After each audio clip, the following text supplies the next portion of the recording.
I think it depends stock by stock when you look at technology, because I think a lot of these stocks were well above where they should have been given the fundamentals and the valuations of what they were trading at.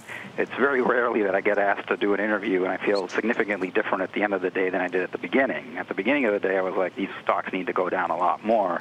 Toward the end of the day today, we actually started covering a lot of our shorts and started to pick up some longs. We went into the day with about 15% cash, and we started to deploy some of that as we went through. So we're actually longer today when you take our longs minus our shorts than we were coming in. So we think this is good. We think this is healthy. We loved seeing the panic on the street. Volumes were up almost 40% from what I saw. The traded value was up over 50% from what I saw.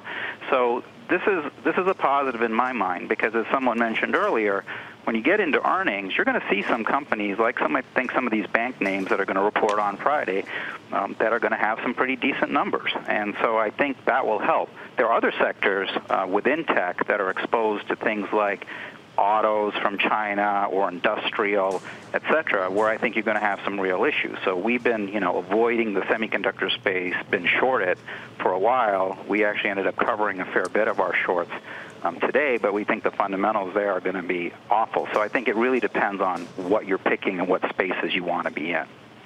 Dan, what were some of the names that you were buying today?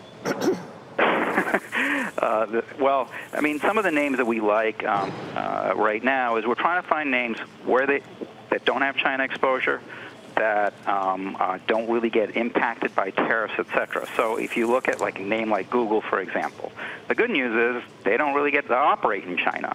So that's a real positive for them. And the tariff situation, obviously, they're not selling physical goods for the most part. So that's good for them. So that's one we started nibbling on today at the close.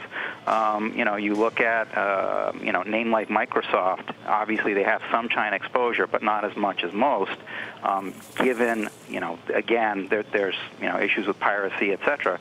And if you look at the PC market, this is the first time since 2012 the PC market has grown year over year. That's a long time, and Microsoft's really going to benefit from that. Intel's another name that we like as well for the same reasons. Obviously they have to name a CEO. I hope they pick a good one, which makes me nervous.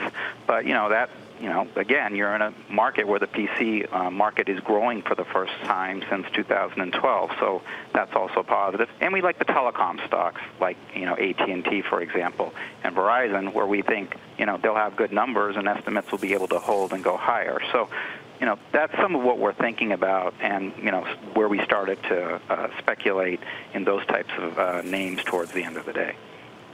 Dan, you didn't mention Amazon. I think it's interesting because it's one of the quietest 14% drops in the second largest company in the stock market that I can ever remember.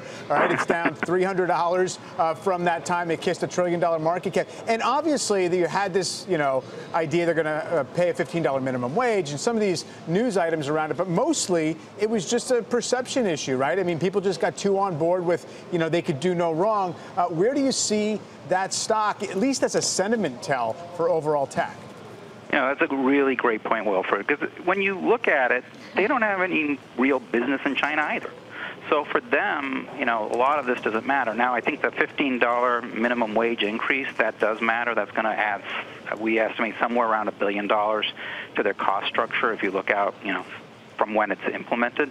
So you can't ignore that. The flip side of it is that they're leveraging a lot of the infrastructure investments they've done in the past, and their foray into advertising is really good, because obviously if you're trying to sell products, where better to advertise than on Amazon, where a lot of people go to buy those products. So it's not one that we're quite there yet, because we're still trying to figure out the cost ramping from the minimum wage increase, et cetera, against the positives that we have here in terms of cloud growth being strong, et cetera. But it's one we're definitely looking at that we want to get involved with, again, because I don't have a lot of risk from China or autos or industrials when you're talking about that name. Obviously, consumer sentiment, if the market keeps dropping like this, that'll get dented, and you need to pay attention to that. But yeah, you're absolutely right. This was the stock got ahead of itself more than anything else.